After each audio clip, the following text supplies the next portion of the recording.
আচ্ছা রাসবিহারী জি, দয়া করে কেউ কাউন্টিং এজেন্টরা এবং প্রার্থী ক্যান্ডিডেটরা তারা ভোটিং এলাকা ছেড়ে আসবেন না।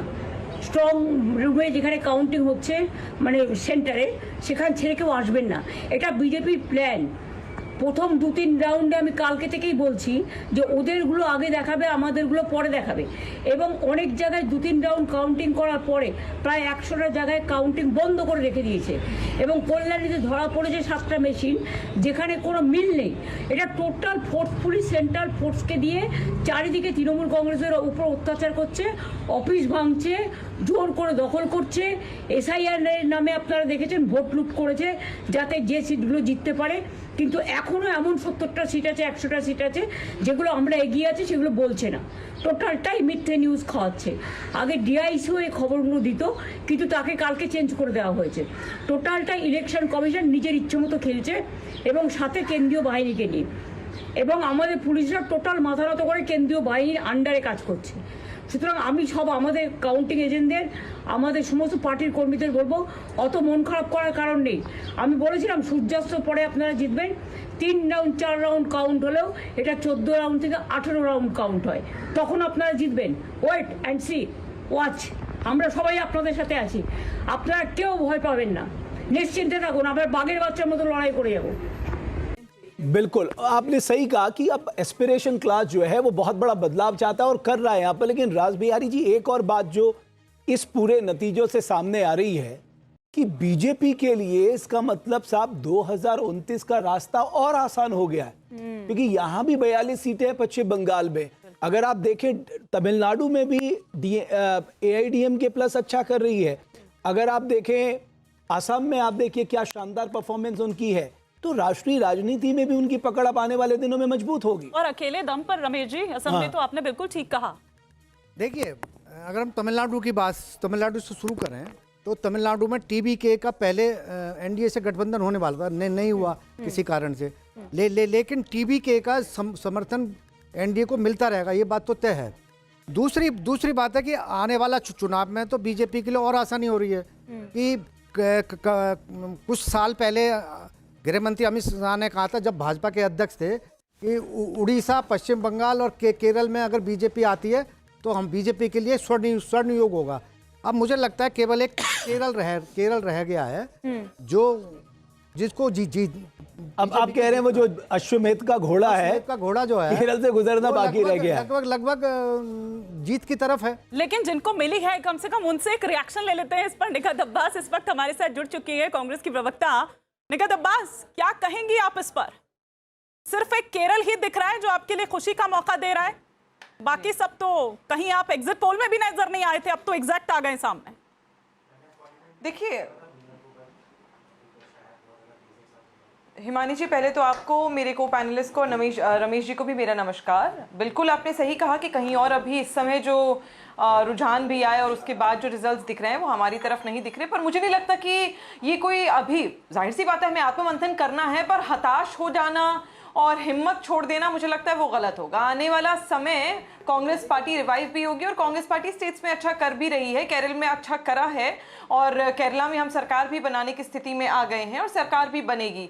रही बात बंगाल, मुझे लगता है जैसे अभी मैं टीवी पर देख रही हूँ तो मुझे सिर्फ लग रहा है कि बंगाल का चुनाव चल रहा है, वही क्योंकि नैरेटिव प्रोपेगेंडा वाली बात होती है। नहीं, आप ये कैसे कह सकती है? देखिए, मैंने शुरुआत ही केरल से की है, आपसे शुरुआत ही केरल से की है, आपसे शुरुआत ही, क्योंकि ये इसलिए क्योंकि एक बहुत बड़ा फेरबदल है, ये ऐतिहासिक है। वानी जी, सिर्फ आपको नहीं कह रही हूँ मैं, आपके सभी, मैं एक आज जो इम्तिहान हो रहा है वो पत्रकारिता का भी हो रहा है ना हर चैनल पर। ऐसा लग रहा है जैसे सिर्फ बंगाल में चुनाव है, क्योंकि कुछ लोग सिर्फ नैरेटिव बनाने में लगे। मैं आपकी बात नहीं कर रही मानी जी, मैं आपको व्यक्तिगत कभी कुछ कह भी नहीं सकती, आप मेरी बहुत अच्छी मित्र रही हैं बहुत सालों से, तो ऐसा नहीं है। लेकिन हाँ, ये जरूर है कि बंगाल में, असम में हमारी बराक वैली हो गई या बाकी सीट्स हो गई, we are giving tough fights और बहुत अच्छा जो परसेंटेज ऑफ वोट भी है वो भी निकल के आएगा, क्योंकि बहुत अच्छा मतदान हुआ था। लेकिन किस प्रकार सीट्स के चुनाव के आखिरी दिन जिस प्रकार ईवीएम में और जिस प्रकार की चीजें हुई कि कुछ खबरें आने लगी कि कहीं पर ईवीएम के साथ तोड़फोड़ हो रही है, कहीं पर बैलेट पेपर के साथ तोड़फोड़ हो रही है, कहीं पर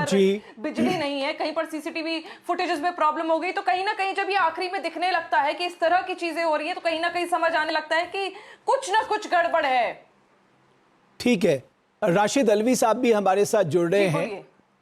राशिद जी, मुझे लगता है कि आप इतना लंबा आपका अनुभव है, हम सुबह से बात कर रहे थे, क्या कांग्रेस चुनाव लड़ना भूल गई है?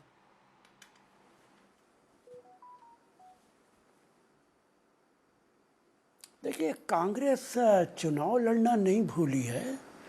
मैं मानता हूं कि हमारी कुछ कमियां ज़रूर रही होंगी, लेकिन जिस तरीके से भारत का लोकतंत्र आहिस्ता आहिस्ता ख़त्म होता जा रहा है, सबसे पहले तो मैं भारतीय जनता पार्टी और इलेक्शन कमीशन को मुबारकबाद देता हूं कि आप जीत गए, लोकतंत्र हार गया।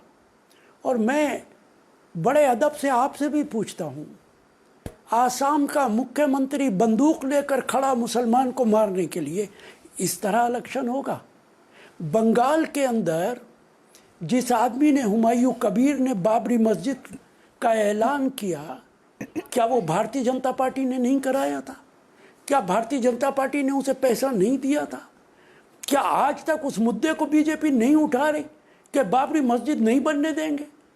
आप खुद ही ये सारी साजिशें खड़ी करते हैं हिंदू मुसलमान के बीच में दीवार खड़ी करने के लिए। आपने लाखों वोट काट दिया एसआईआर के नाम पे। चलिए, काट दिया, मैं मानता हूं कि वो इलीगल इमिग्रेंट्स हैं। अच्छा, तो मुझे बताइए, बड़े अदब से फिर पूछता हूं, बिहार के और बंगाल के जो इलीगल इमिग्रेंट्स थे, इनको आपने बंगाल भिजवाया? कब भिजवाएंगे उनको वापस? ओके, आपको मालूम है कि अभी बांग्लादेश की सरकार ने हमारे एम्बेसडर को बुलाया था, मुख्यमंत्री आसाम के उस ट्वीट पे जो उन्होंने इलीगल इमिग्रेंट्स के बारे में दिया था, और हमारा एम्बेसडर ने कहा कि मैं सरकार को कन्वे करूंगा। राशिद अलवी साहब, आप देश को बर्बाद करने पर लगे। राशिद अलवी सिर्फ साहब, सत्ता हासिल करने के लिए जीत गए आप। जी राशिद अलवी साहब, वो आपने सुना तो होगा, बुरा जो देखन जी, मैं सुन रहा चला। हूं मैं। आपने सुना होगा ना, बुरा जो देखन मैं चला, बुरा ना मिलिया कोई, जो मन देखा आपने मुझसे बुरा ना कोई। हमने अपनी खामियां तो देखी नहीं कि हम चुनाव में किस तरह पेश आ रहे हैं। मैं आपको दो एग्जाम्पल देता हूं। आखिर के 15 दिन में ये पक्की खबर है, जो प्रभारी थे असम के और गौरव गोगोई के बीच बातचीत तक नहीं हो रही थी। अलायंस को लेके कोई फॉर्मूला बन ही नहीं पा रहा था। फ्लैंडी फाइट की बात की जा रही थी। सर, ये मुद्दों को क्यों भूला जा रहा है? मैंने पहला जुमला ये कहा आपसे, नहीं मैं नहीं भूल रहा। मैंने पहला जुमला ये कहा कि हमारी बहुत सारी कमियां रही हैं। आपके कहने से पहले मैंने कह दिया कि कांग्रेस पार्टी की, हम सब की बहुत सारी कमियां हैं। आधी कांग्रेस तो घर बैठी हुई है, चुनाव में न जाते न भेजा जाता है। दूसरी तरफ भारतीय जनता पार्टी जो 2 साल से मेहनत कर रही है बंगाल के अंदर। तो सर, अमित शाह राज्य दर 15 दिन राज्य वहां आप पड़े। हारते जा रहे हैं। और सर राशिद कोई जी, शुबा आप नहीं तो है, इतने सेंचुरी वरिष्ठ लग रही हैं। है। मुकाबले की आप मेहनत ये सेंचुरी है। ये सेंचुरी है। और राशिद जी, आप तो इतने वरिष्ठ हैं, आप इतने वरिष्ठ हैं, और आप ये सोचिए ना, कब इस पर सीरियसली कब नहीं तो मंथन होगा? आपके हिमानी, राहुल वो कह गांधी तो कब रहे जाते हैं, हैं? आधी कांग्रेस घर पे बैठी, उन्होंने बता दिया मैं भी घर पे बैठा हूं करके। नहीं, वो सही बात है। राशिद अलवी साहब कहना, देखिए, वो सीधे नहीं कह पाए। देखिए, राशिद अलवी साहब ने अपना एग्जांपल लेके बोला कि आधी कांग्रेस घर पे बैठी। आप पूछ लीजिए, मैं और गलत कह रहा हूं हेमंता तो। जो फैक्टर हो वो एक अलग बात है, लेकिन खुद वो ठीक बात है कि ये जो आपके भीतर ये जो फ्रेगमेंटेड, ये जो ऑपोजिशन है, आप लोगों में जो ये एकदम गुटबाजी यहाँ पर जो देखने को दरअसल ये इसका खामियाजा है। कांग्रेस ये खामियाजा भुगत रही है।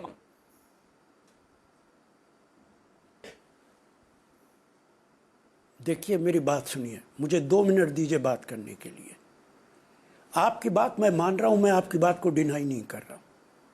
हमारी कमी है, कांग्रेस की कमी है, लेकिन खुदा के वास्ते आज मौका इस बात का नहीं है कि कांग्रेस की क्या कमी है। हम तो हरियाणा में भी जीत रहे थे, क्या नतीजा निकला हरियाणा के अंदर। आज सबसे बड़ी जरूरत है मेरे दोस्तों, उसमें आप और हम सब शामिल हैं